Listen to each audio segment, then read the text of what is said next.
Hello, everybody. This is Kadaar, and as I said before, we're gonna talk about the Ethiopia crisis and affairs and the current situation.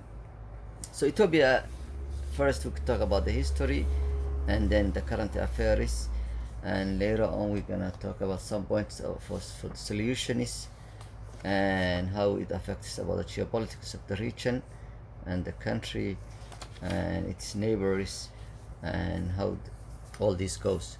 So let's start. Ethiopia is an Asian country. There was a small kingdom historically about 1900. There was also a feudal system of wars or warlords or whatever.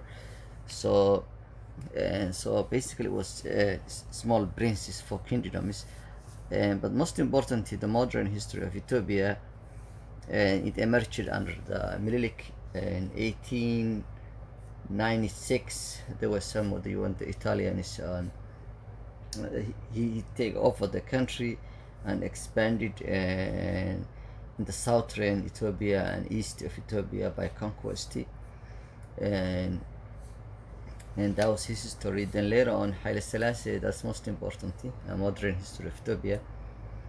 In 1931,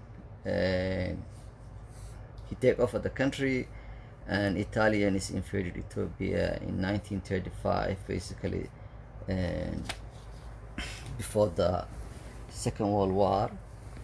In 1935 or 36, and they took over the country, and Haile Selassie ran away in the country, and he returned in 1941 after by the incorporation by the British. Actually, they thought of they just pushed the Italians out. And the important things Haile Selassie did was that he incorporated Ethiopia in 1952 to Eritrea. Basically, take off Eritrea and make a one country. It used to be federal system, the agreement with the Italians, but just he done that thing.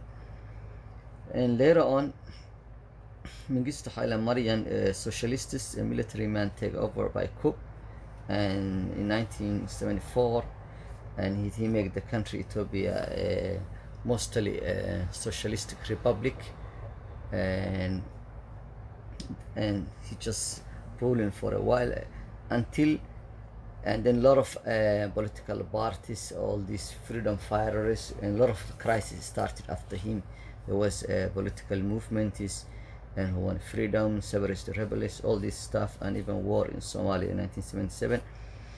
So recently then, the leader who changed Ethiopia, actually the basic and just make a modern nation, was basically Meles Zenawi. Meles Zenawi in 1991, he was one of the rebel movements who fighting for freedom. However, he abandoned the idea to make Tigray a republic and just take over Ethiopia to dominate. So what he bring the country was that since many ethnic groups were fighting for independence, he incorporated a system that all parties can stay together. So what he did was that he created a nationist republic based on nationist ethnic federal system, and he completely throw the idea of centralism that basically and the country was moving for a while. So he promoted multicultural and diversity and unity with diversity and common economic system. He later, when he goes towards China, he make a modernized and trains roads. So that's what he did, Meles Zenawi. So let's talk about the crisis of Ethiopia. That's very important. And the crisis of Ethiopia basically started with the federalism. Since Meles Zenawi make a federal system of the country, the ethnic groups who have their own nations, like Oroma or Tigray or Somalis, those who actually for their own nation is within a republic or federal system, he promoted that idea. Because there was oppression, mostly, like the most important thing was that Oromo, for example, majority of the country were actually had their own rebel movements for freedom, and they were actually complaining about persecution and oppression. So they were more up to for their own nation. So that's why they had he pushed the idea of building a one strong country and making a federal nation. Every nation has its own. So Oromo Bush the country, and later on 2015, and that's how the rebels who take over of EBRDF or Palestinian group and and changed the system, and they make a regime change, a soft coup, whatever you call, and that's how the new crisis started. And then a new system of governance led by Ahmed and Abiy Ahmed, the new prime minister, come over, and what he did was that Abiy, he tried to change the problems the people have. He tried, like for example, he gives the freedom for all parties to have their own freedom and come back to the country, and also he changed the rule. For example, there was like only 4 ethnic groups run Ethiopia. Basically, the politics of Ethiopia is based on ethnicities. Those who were ruling before, or rulers, or the new rulers like Oromo or right now. So the government coalition is basically only 4 tribes. Only 4 tribes rule Ethiopia. And so a lot of people see that unfair system, that a majority of the country or ethnicities were not taken over in the system, or they were not actually getting the representation in governance. So what the Abiy administration brought, that he bring a lot of other ethnicities to the system, and he brings and economic freedom and competition, and led a lot of countries just to invest and come to the country, and started a free market economy, because the country was still a kind of socialist system. He gifted, for example, a ministerial system. He changed it 50% for the women, and he also underrepresented ethnicity. He give a ministerial important thing, like for example, defense. He goes to first, and Afar ethnic group, and Somalis finance minister or something like that. So he made a lot of changes, but still, who compete in Ethiopia? That's very important. Ethiopia basically used to rule by 2 ethnics, like Amhara and Tigray, who take over basically as Mahadsanid group, who take over 91. So now the change happened now, brought the Oromos to the front. The Oromos are basically the majority of the country, and this is their first time they ruled Ethiopia, which they argue it's their time to rule Ethiopia, and that to end a power struggle between the factions. However, the 3 groups, Amhara, Oromo, and Tigray, are still in the elites of the country, and they still competing the power. The other ethnic groups still have no power, and they still want to take part of it. And for example, the Sidama, they want their own state, so they can join the coalition government, because they are not participating power sharing the government. And so that's one group. The Somalis, same thing. They have their own state, but they were not taking part of the governance. They were not actually any leadership position of the country, like president, prime minister, or speaker of parliament. Actually, and since they are actually the 3rd group of the country, they don't have any meaningful political participation in the country.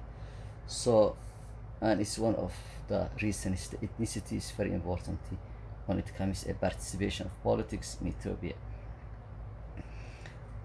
And that's for that. And so let's see Ethiopia at the same time. The crisis Ethiopia also affects the region, geopolitics of the region, and the neighbors. So the good agendas Abiy Ahmed brought to the country included zero problems with the neighbors. He tried to make peace with Somalia and just to stay out of politics of Somalia and say we are no more actually having any problem with Somalis.